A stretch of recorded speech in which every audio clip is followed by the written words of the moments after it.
नमस्कार दोस्तों, मैं सन्नी हिंदुस्तानी आप सभी का एसके स्टडी में स्वागत करता हूं। तो चलिए आज मैं बताने जा रहा हूं बिहार एसएससी का मॉक टेस्ट 5 बताने जा रहा हूं। और बहुत अति महत्वपूर्ण क्वेश्चन है, साइंस का क्वेश्चन बताने जा रहा हूं।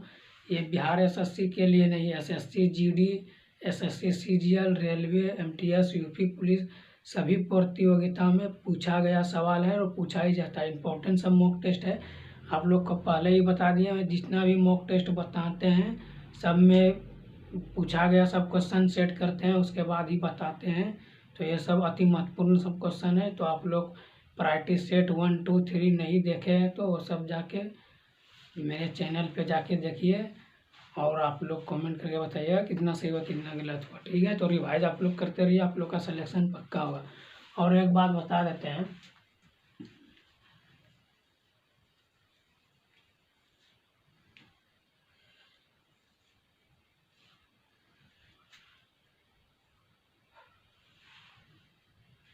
16 जनवरी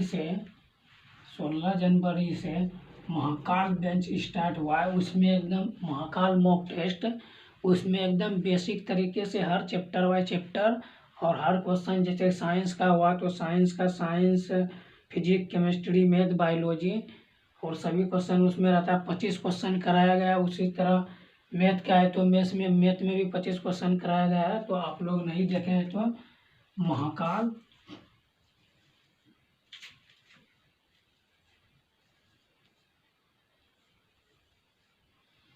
महाकाल बेंच, महाकाल बेंच जो है 16 जनवरी से स्टार्ट शुरू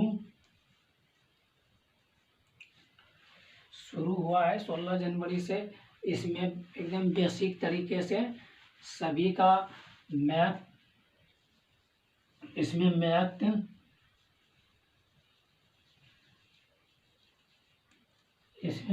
रीजनिंग और science, GK, GS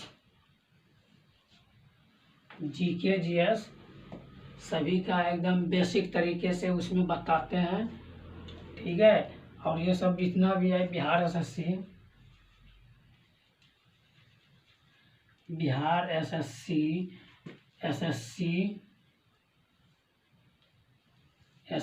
GD,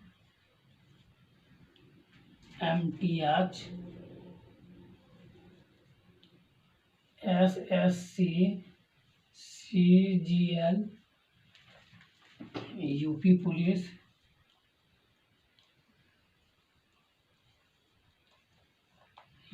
police और क्या है बिहार दरोगा। ठीक है, बिहार पुलिस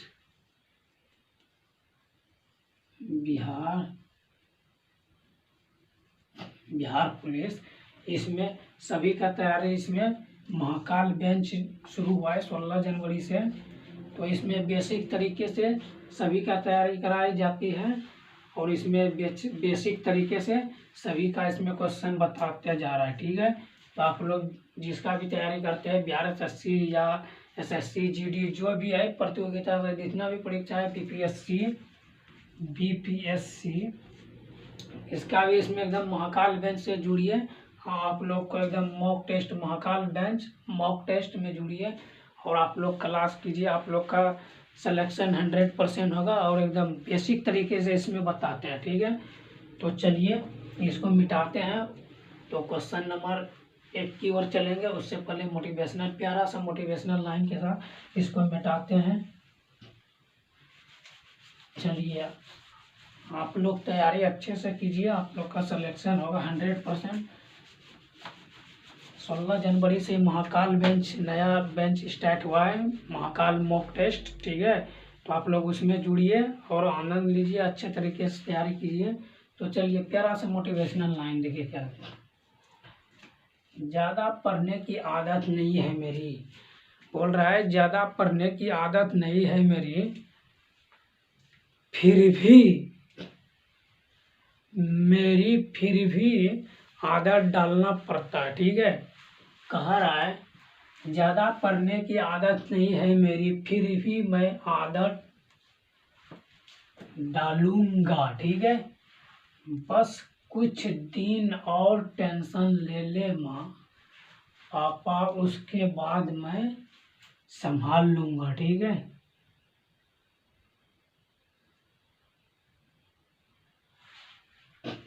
तो इसका कहने का मतलब हुआ क्या, यानी जैसे घर में जो बड़ा बेटा है उसको टेंशन होता है, वही बोल रहा है कि कुछ दिन आप टाइम, मतलब कुछ दिन टेंशन ले ले माँ, उसके बाद कड़ी मेहनत के बाद सिलेक्शन ले लेंगे तो पापा का जगह हम लेंगे, जितना भी टेंशन होगा सब दूर हो जाएगा। यही इसका कहने का अर्थ हुआ मोटिवेशनल लाइन का। तो आप लोग अपनी माँ का जो भी है सपना पूरा कीजिए और फैमिली को आगे बढ़ाइए। तो चलिए क्वेश्चन नंबर 1 की ओर चलते हैं।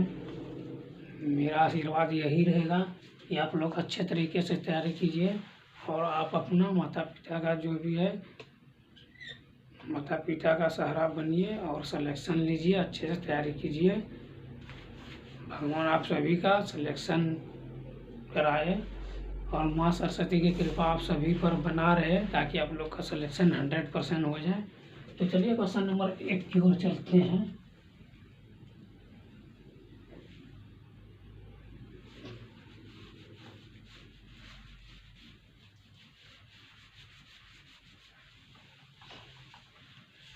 देखिए एक बार देखिए,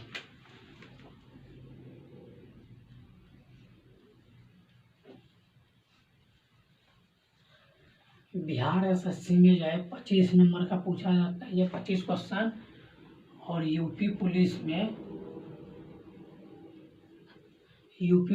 में 37 क्वेश्चन पूछा जाता है। ठीक है, बिहार एसएससी में 25 क्वेश्चन पूछा जाता है साइंस का, और इसमें 37 क्वेश्चन पूछा जाता है। ठीक है, तो इसमें एक क्वेश्चन पर 4 नंबर रहता है, ये 100 नंबर का होगा, और ये कितना का नंबर का होगा, ये 74 नंबर का होगा। ठीक है, तो आप बिहार एसएससी के सिलेबस के अनुसार तैयारी कीजिए। मतलब मॉक टेस्ट मेरा जितना भी है, ये नहीं कि हम सिर्फ बिहार एसएससी के लिए ही बताते हैं, सभी एग्जाम के लिए बताते हैं, क्योंकि सभी में ये जीएस जो है, जीके पूछा ही जाता है, जीएस पूछा ही जाता है, साइंस पूछा जाता है, मैथ ही पूछा ही जाता है। तो हम जितना भी बताते हैं सभी प्रतियोगिता परीक्षा के लिए है, ये नहीं सिर्फ बिहार एसएससी के लिए। ठीक है, लिखे हैं भले बिहार एसएससी के लिए, तो उससे टेंशन नहीं है। जो भी आप Bihar SSC, SSC GD, BPSC जो भी तैयारी करते हैं तो हमारे चैनल को सब्सक्राइब कर लीजिए। चलिए आप लोग को बेसिक तरीके से बताते हैं। तो साइंस बताते हैं, क्वेश्चन नंबर 1 की ओर चलते हैं।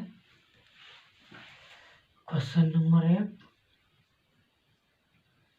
देखिए पहले क्वेश्चन लिख देते हैं, उसके बाद आप लोग को बेसिक तरीके से समझाएंगे।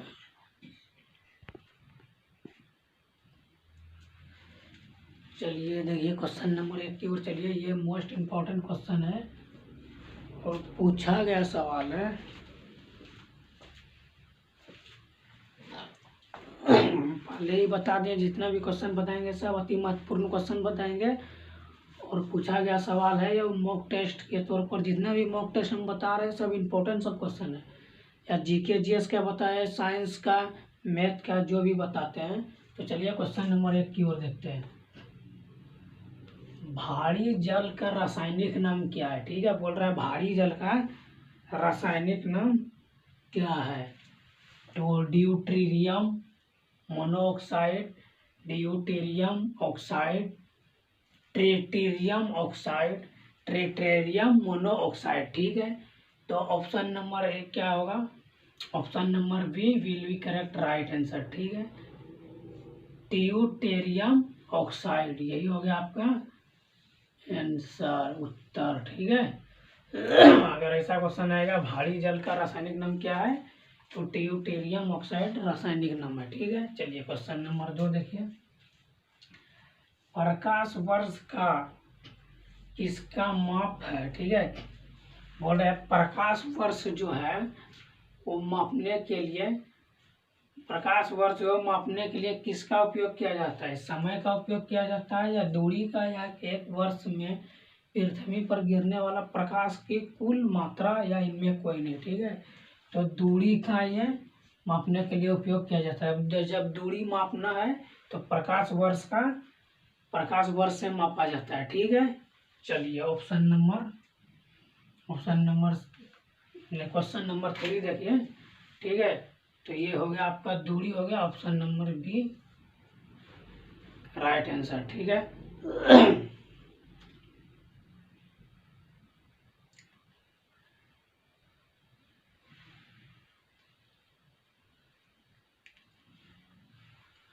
देखिए इसको देखिए, ये भारी जल जो है इसको हाइड्रोजन भी कहा जाता है। ठीक है, तो अगर हाइड्रोजन भी दिया जाएगा तो जैसे हाइड्रोजन का रासायनिक नाम क्या है, ट्यूटेरियम। ट्यूटेरियम को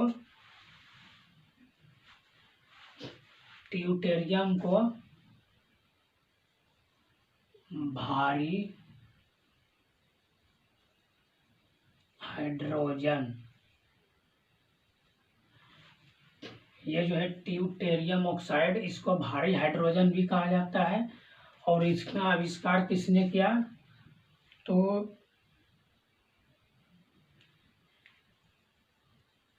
यूरो और दो वैज्ञानिक ने मिलकर किया है, यूरो और बिकवेड। ठीक है, यूरो और विकवेड ने मिलकर ट्यूटेरियम ऑक्साइड का खोज किया। इसे भारी हाइड्रोजन के नाम से भी जाना जाता है। अगर क्वेश्चन आएगा भारी हाइड्रोजन का खोज किसने किया, तो यूरो और विकवेड ने किया था। ठीक है, तो ठीक है, तो चलिए ऑप्शन नंबर यही, ऑप्शन नंबर 1 मतलब क्वेश्चन नंबर 1 जो है ऐसा सब क्वेश्चन पूछेगा तो ये सब बता दीजिएगा। ठीक है, चलिए अगर भारी हाइड्रोजन पूछेगा, ट्यूटेरियम ऑक्साइड को भारी हाइड्रोजन भी कहा जाता है, क्लियर है। और भारी हाइड्रोजन का खोज किसने किया, यूरे और ब्रिकवेड ने मिलकर, दोनों ने मिलकर क्या, ये वैज्ञानिक का नाम है। ठीक है, चलिए क्वेश्चन नंबर 2 बता दिया। क्वेश्चन नंबर 3 देखिए क्या कह रहा है, अम्ल लवण बनने के लिए धातु के साथ अभिक्रिया करता है तो और डॉट डॉट गैस मुक्त करता है। ठीक है, अगर अम्ल और लवण दोनों मिलकर एक धातु के साथ अभिक्रिया करता है तो कौन सा गैस बनता है, गैस मुक्त होता है, तो यही बोल रहा है यहाँ पर। ठीक है, ऑक्सीजन है, हाइड्रोजन है, कार्बन डाइऑक्साइड, नाइट्रोजन। ठीक है, तो चलिए पहले धातु देखिए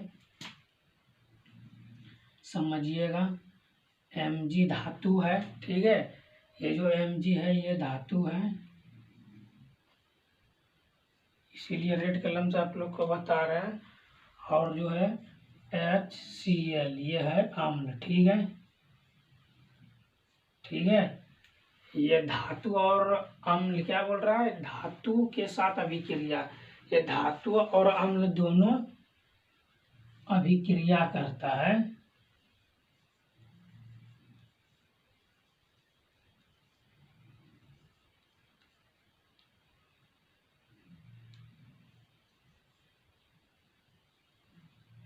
ये दोनों मिलकर अभिक्रिया करता है तो क्या बनता है, देखिए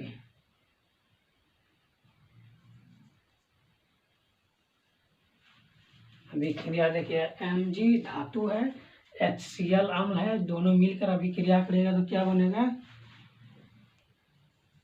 MgCl2 और प्लस क्या होगा H2O, नो प्लस क्या होगा H2। ठीक है, हाइड्रोजन 2। ठीक है, देखिए Mg और HCl, Mg एक धातु है, मैग्नीशियम Mg मैग्नीशियम का सूत्र होता है, तो ये एक धातु है। HCl हाइड्रोक्लोरिक अम्ल, ये अम्ल है, दोनों मिलकर अभिक्रिया किया तो क्या बना MgClH2। ठीक है, तो चलिए यहाँ पे समझने में आपको कोई दिक्कत तो क्या बना, हाइड्रोजन गैस बना। कौन सा गैस बना, हाइड्रोजन गैस। ठीक है, तो option number B right answer. ठीक है, तो ऐसे अभिक्रिया करके आप लोग देख लीजिएगा, या ऐसा सब क्वेश्चन आएगा तो अभिक्रिया कीजिएगा।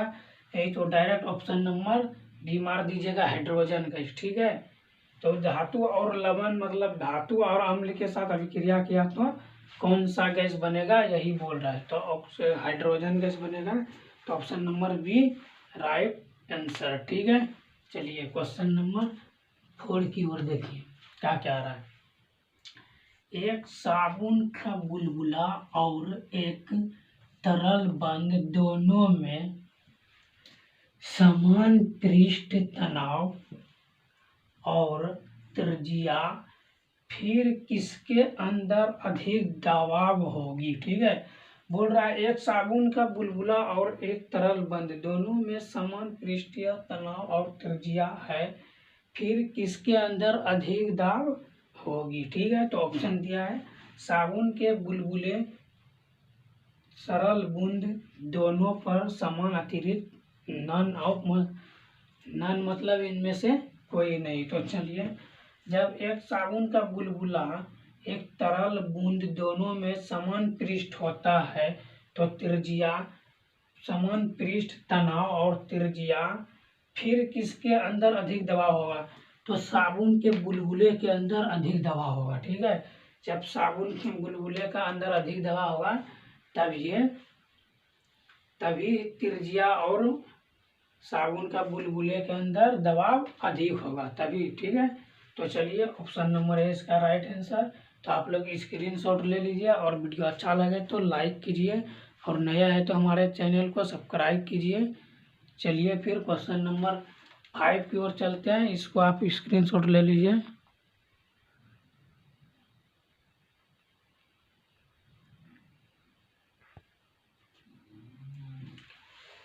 चलिए देखिए क्वेश्चन नंबर 5 की ओर, ये भी मोस्ट इम्पॉर्टेंट क्वेश्चन है, पूछा गया क्वेश्चन है। आँख में प्रवेश करने वाले प्रकाश की मात्रा को, आँख में प्रवेश करने की प्रकाश की मात्रा को विनियमित और नियंत्रित करती है पुतली, रेटिना, कॉर्निया, आइरिस। ठीक है, तो बोल रहा है आँख में प्रवेश करने वाली प्रकाश की मात्रा, यानी आँख में जो, यानी सूरज का जो रोशनी हम लोग देखते हैं तो आँख में प्रवेश करता है किसके द्वारा, तो पुतली के द्वारा। आँख के अंदर जो एक छोटा सा गोल ऐसा होता है उसको पुतली बोलते हैं। ठीक है, तो option number A will be right answer. ठीक है, तो चलिए ये क्वेश्चन मोस्ट इम्पोर्टेंट है, ये VVI सब क्वेश्चन है, अति महत्वपूर्ण क्वेश्चन है। ठीक है, तो आप लोग जो है अच्छे तरीके से इसको रिवाइज कीजिएगा, और एग्जाम में आने वाला सब क्वेश्चन है। तो अगर ये क्वेश्चन आ जाएगा तो आप लोग पुतली जैसे, यहाँ प्रकाश प्रवेश, यानी आँख में जब प्रकाश का रोशनी प्रवेश करता है तो डायरेक्ट उसका पुतली जो है पुतली से नियंत्रित करता है। ठीक है, तो चलिए क्वेश्चन नंबर 6 की ओर देखिए। निर्जलीकरण के दौरान शरीर द्वारा आमतौर पर खोया जाने वाला पदार्थ। ठीक है, बोल रहा है निर्जलीकरण के दौरान शरीर द्वारा आमतौर पर खोया जाने वाला पदार्थ कौन सा है, तो sodium chloride, sugar, potassium chloride, calcium phosphate. तो option number A will be correct answer, sodium chloride right answer. जब निर्जलीकरण के दौरान शरीर के द्वारा आमतौर पर जब खो जाता है पदार्थ तो ऐसे पदार्थ को सोडियम क्लोराइड कहते हैं। ठीक है, तो चलिए क्वेश्चन नंबर 7 की ओर देखिए। आप लोग बेसिक तरीके से आप लोग को बता रहे, पहले ही बता दिए 16 जनवरी से न्यू बैच स्टार्ट हुआ है, उसमें एकदम बेसिक तरीके से हर मतलब सिलेबस जो है, सिलेबस बाय सिलेबस तैयारी कराई जाती है, और उसमें सब्जेक्ट जितना भी सब्जेक्ट है टोटल अच्छे तरीके से बेसिक तरीके से बताते हैं। ठीक है, तो आप लोग जुड़िए उसमें और वीडियो देखिए होगा। चलिए क्वेश्चन नंबर 7 की ओर। दी गई प्रतिक्रिया में लुप्त पदार्थ का पता लगाइए कि सल्फर डाइऑक्साइड और सल्फ्यूरस एसिड। ठीक है, तो देखिए यहाँ पे सल्फर डाइऑक्साइड का सूत्र क्या आता है, SO2। अगर SO2 रहेगा, बोलेगा SO2 का रासायनिक नाम लिखे, ऑप्शन दिया हुआ रहेगा, तो आप लोग सल्फर डाइऑक्साइड मारिएगा। ठीक है, उसी तरह देखिए यहाँ पे अगर H2SO3 का रासायनिक नाम क्या होता है, तो सल्फ्यूरस एसिड। ठीक है, तो इसको बोल रहा है समीकरण के बाद इतना होगा, मतलब इसमें क्या प्लस होने वाला है, ऑप्शन दिया है, ये अभिक्रिया करके इतना होगा। ठीक है, तो चलिए देखते हैं, बनाते हैं इसको। SO2, ठीक है, और प्लस इसमें दिया है। ठीक है, उसके बाद ये तीर का निशान, उसके बाद यहाँ पे क्या है, H2SO3। ठीक है, देखें यहाँ पे 2 ऑक्सीजन है, हमको चाहिए कितना, 3 ऑक्सीजन। यहाँ पे हाइड्रोजन 2, एक भी नहीं है, यहाँ पे 2 हाइड्रोजन है। तो हमको क्या लेना, हमको चाहिए क्या, 2 हाइड्रोजन चाहिए, 1 ऑक्सीजन चाहिए। तो देखिए यहाँ पे H2O है ना, तो H हो गया 2, ठीक है, और ऑक्सीजन हो गया 1, तो H2O हो गया। तो option number sorry option number B will be correct, right answer. ठीक है, तो यही हो गया आपका आंसर होगा H2O। ठीक है, तो चलिए क्वेश्चन नंबर 8 की ओर चलिए। अरे यार लाइट का प्रॉब्लम,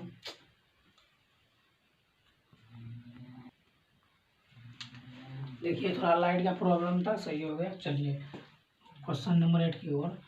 जब कोई जंतु प्रकाश के स्रोत की गति करता है तो उसे क्या कहते हैं। ठीक है, जब कोई जंतु यानी जंतु जीव जंतु जो होता है छोटा छोटा कीड़े मकोड़े, तो प्रकाश के स्रोत की ओर गति करता है, यानी प्रकाश का स्रोत जो है उसके उसको गति करता है, तो उसे क्या कहते हैं। देखिए ऑप्शन दिया है, प्रकाश नुवर्तन, दीप्तिकालिता,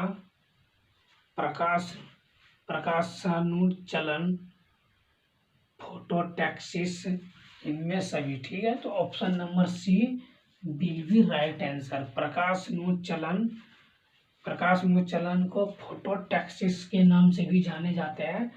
अगर क्वेश्चन आ जाएगा प्रकाश अनुचलन का दूसरा नाम क्या है, तो ऑप्शन दिया होगा रहेगा, तो आप मारिएगा फोटोटैक्सिस। ठीक है, प्रकाश अनुचलन का दूसरा नाम है फोटोटैक्सिस, तो ऑप्शन इस जगह प्रकाश अनुचलन हटा के फोटोटैक्सिस भी दे सकता है।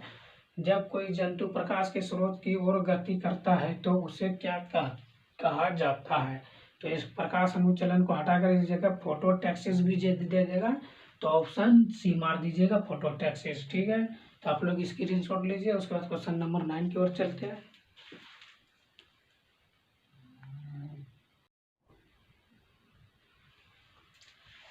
चलिए देखिए आप लोग क्वेश्चन देखिए, आप लोग के साथ मोस्ट इम्पोर्टेंट सब क्वेश्चन बताने जा रहा हूँ। देखिए राइबोसोम, ये जो राइबोसोम निम्नलिखित में से किसके लिए कार्य स्थल है। ठीक है, ये जो राइबोसोम है कार्य स्थल बोल रहा है, किसके लिए सही है, यानी किसके लिए कार्य करता है।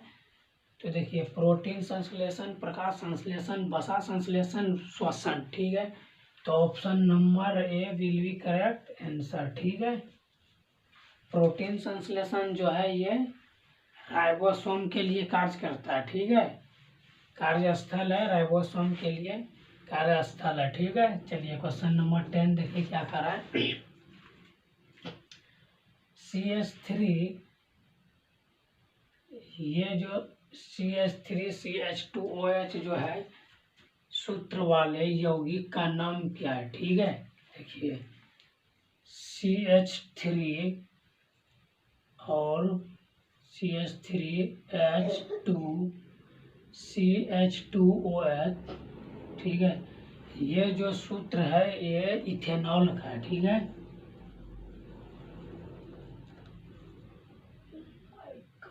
इथेनॉल। ठीक है,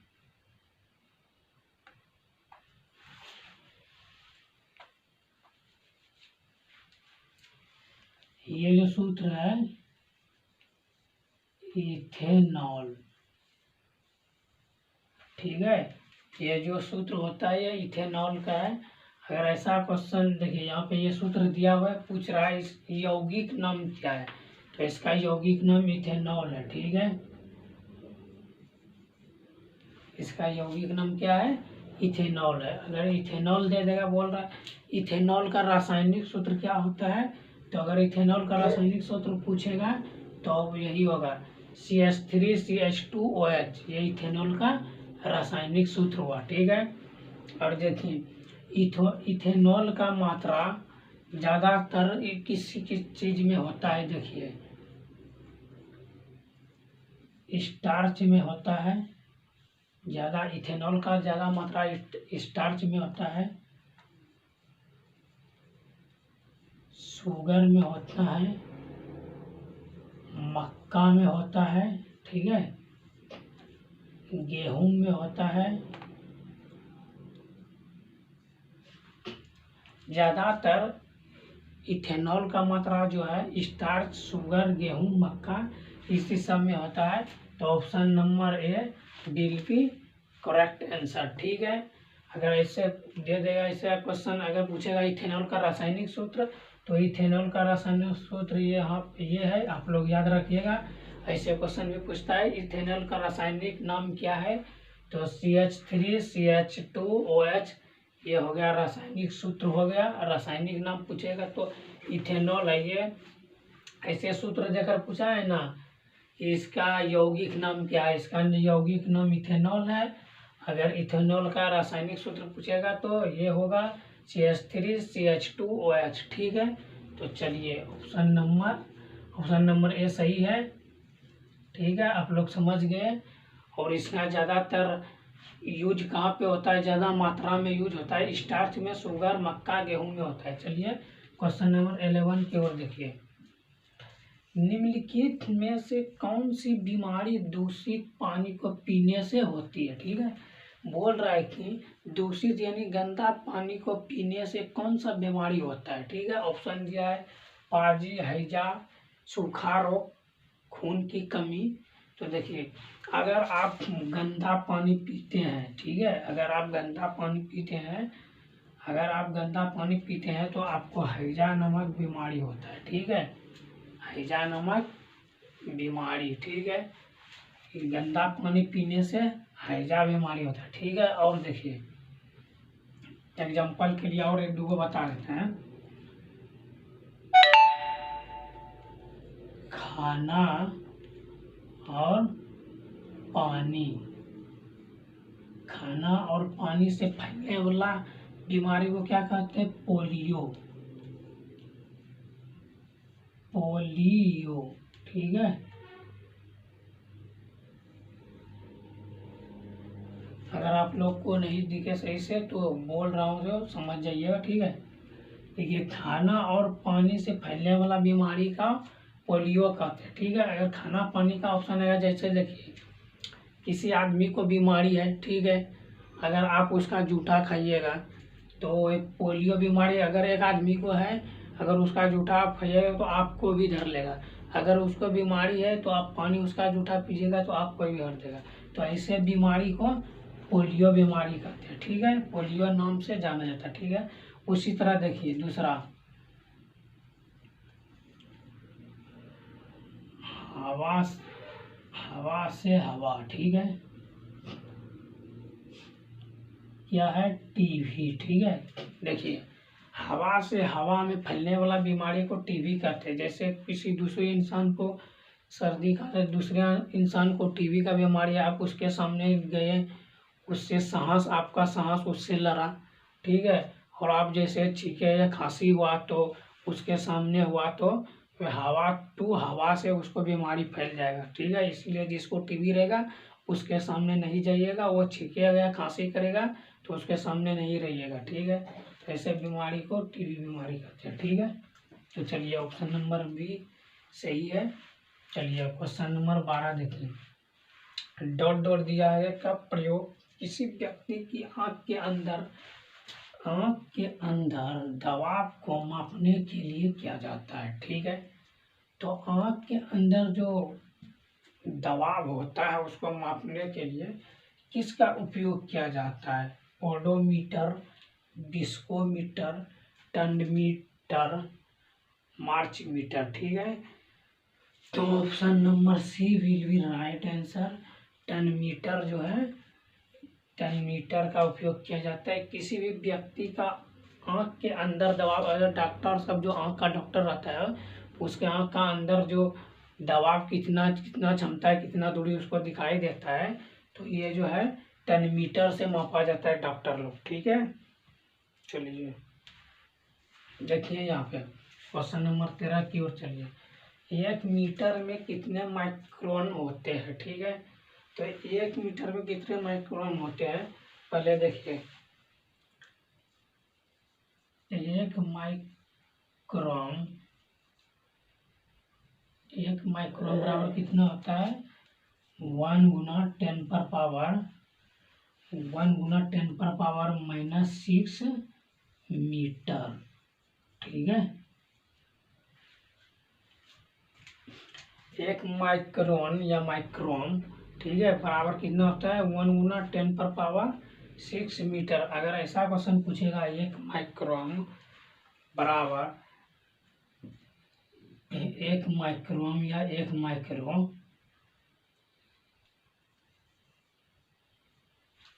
1 माइक्रोमीटर बराबर 1 गुना 10 पर पावर -6 मीटर। ठीक है, तो उसी तरह देखिए 1 मीटर में कितना माइक्रोन होता है? तो 1 मीटर में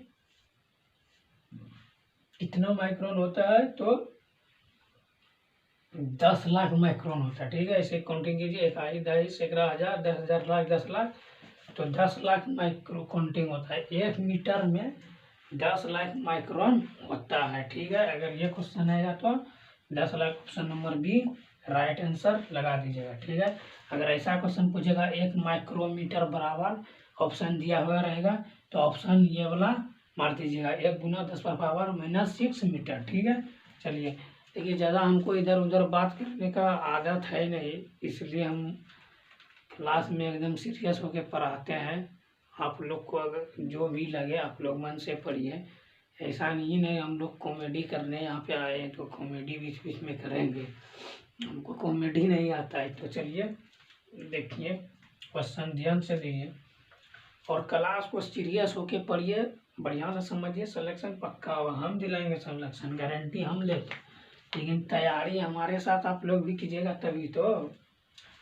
निम्नलिखित में से कौन सा एक गैर बायोडिग्रेडेबल कचरा है? ठीक है, देखिए ये जो बायोडिग्रेडेबल कचरा है, ये जो गैर बायोडिग्रेडेबल, ये जो गैर बायोडिग्रेडेबल कचरा है, पहले गैर बायोडिग्रेडेबल कचरा समझ लीजिए। वैसे वैसे कचरा जो प्राकृतिक कीटाणु नष्ट नहीं कर पाएगा। ठीक है, यानी वैसा कचरा जो भी है, यानी प्राकृतिक कीटाणु, जितना भी प्राकृतिक का कीड़ा मकोड़ा है, कुछ भी लग जाए उसको नष्ट नहीं कर सकता है। तो आप लोग को पता ही होगा कि प्लास्टिक एक ऐसा कचरा है, उसको कहीं पे फेंक दीजिएगा 2 साल के बाद भी देखिएगा तो वो जैसा का तैसा ही रहेगा, उसका कोई नष्ट नहीं होता। कितना भी कीड़ा मकोड़ा लग जाए उसको कुछ प्रभाव नहीं पड़ता है। ठीक है, तो इसीलिए ऑप्शन नंबर बी जो है राइट आंसर है, प्लास्टिक। ठीक है, option number B will be correct answer. ठीक है, चलिए आप लोग स्क्रीनशॉट ले लीजिए। अगर वीडियो आपको अच्छा लगे तो लाइक भी करते रहिए, और नया है तो चैनल पे सब्सक्राइब कर लीजिए और शेयर भी कीजिए ताकि दूसरे लोगों का भी हेल्प हो सके। ठीक है, तो चलिए आप लोग स्क्रीनशॉट लीजिए, उसके बाद क्वेश्चन नंबर 15 की ओर चलेंगे।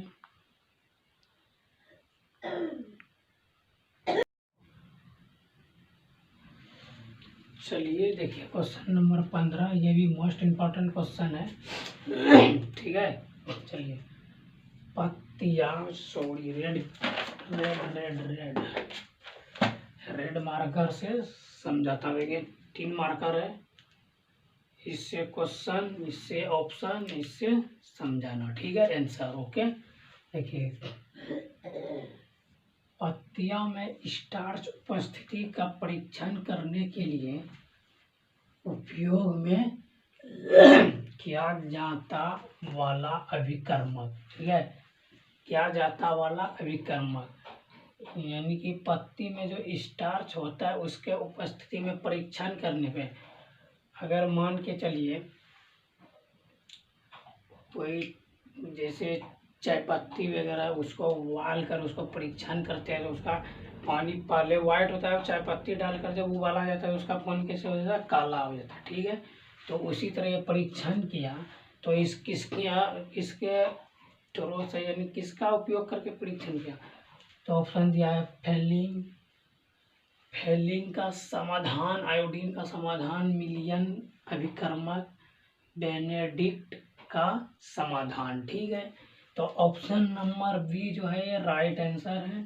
ठीक है, आयोडीन का समाधान से ही पत्तियों के स्टार्च की उपस्थिति में परीक्षण किया जाता है। ठीक है, आयोडीन उसमें परीक्षण करके आयोडीन डालेगा तब कलर चेंज हो जाता है। ठीक है, तो चलिए इसलिए ऐसा सब क्वेश्चन है, ये इम्पोर्टेंट सब क्वेश्चन हम बताने जा रहे हैं और बता रहे हैं। इम्पोर्टेंट सब क्वेश्चन है, पत्ती में स्टार्च की उपस्थिति में परीक्षण करने के लिए उपयोग किया जाता वाला अभिकर्मक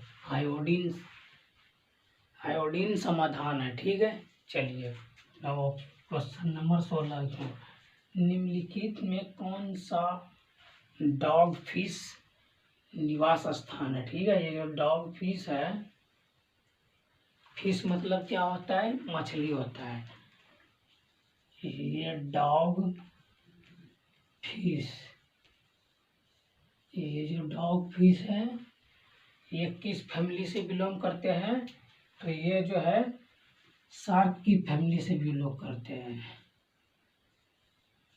शार्क फिश। ठीक है, ये डॉग फिश जो है ये शार्क फिश के फैमिली से बिलोंग करते हैं। ठीक है, डॉग फिश क्या होता है, शार्क फिश क्या होता है, ये बहुत बड़ा मछली होता है, शार्क और व्हील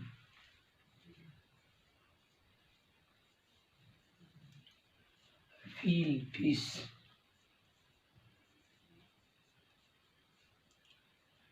ये डार्क फिश और व्हील फिश जो है, ये डार्क फिश जो है ये शार्क फिश के फैमिली में आता है, और व्हील फिश भी है, ये सब बड़ा सा मछली है। ये शार्क और व्हील में जब लड़ाई होता है, जैसे इंडिया और पाकिस्तान का लड़ाई होता है उसी तरह ये दोनों मछली में लड़ाई होता है, दोनों ही बहुत खतरनाक होता है। और ये बोल रहा है कहाँ पे निवास करता है, इसका निवास स्थान क्या है, यही बोल रहा है। तो ये सब मछली तो बड़ा बड़ा मछली कहाँ पे होता है, समुद्र में होता है। ये सब बड़ा बड़ा मछली है, ये सब नामी सब मछली है, ये सब बड़ा सब मछली कहाँ पे होता है, शार्क और व्हील मछली तो समुद्र में होता है। तो option number A will be option number B will be correct answer. ठीक है, चलिए देखिए क्वेश्चन नंबर 17 देखिए, इनमें से कौन सा पादप हार्मोन है। ठीक है, पूछ रहा है पादप हार्मोन। ठीक है, तो देखिए इंसुलिन, थायरॉक्सिन, एस्ट्रोजन, साइटोकाइनिन। ठीक है, तो ऑप्शन नंबर डी जो है ये सही है,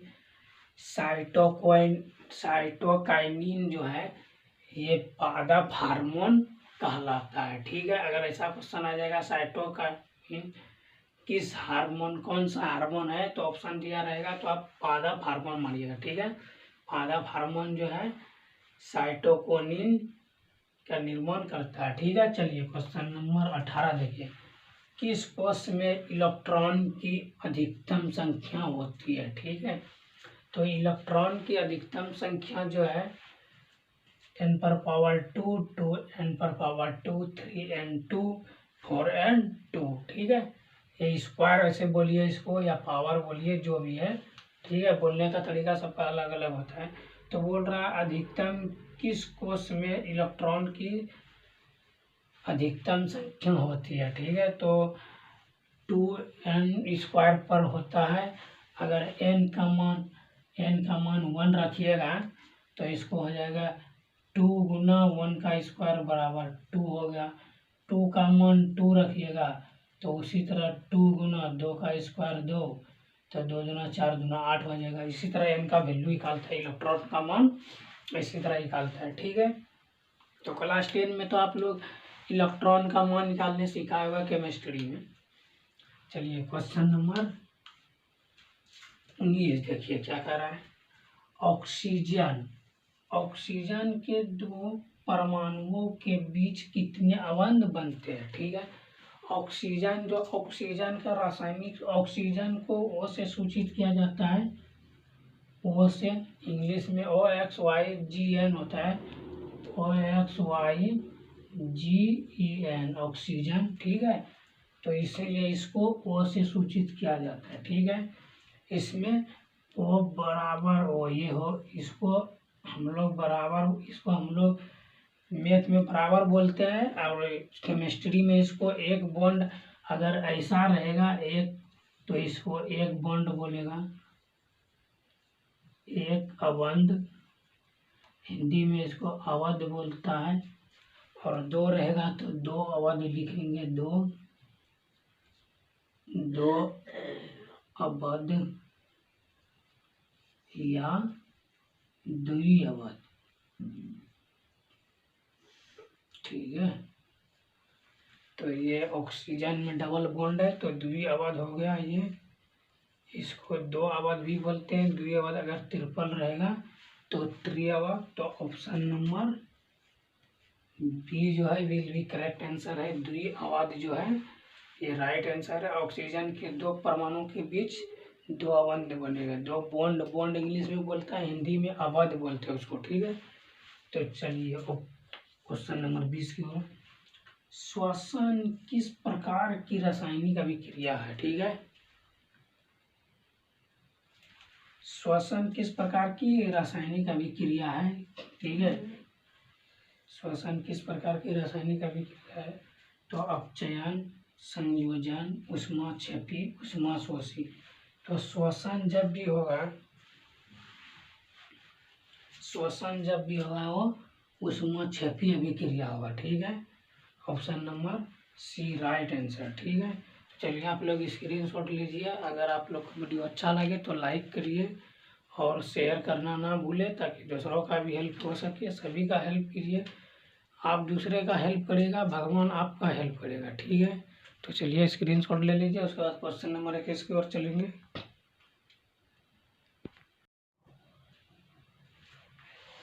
चलिए देखिए क्वेश्चन नंबर 21।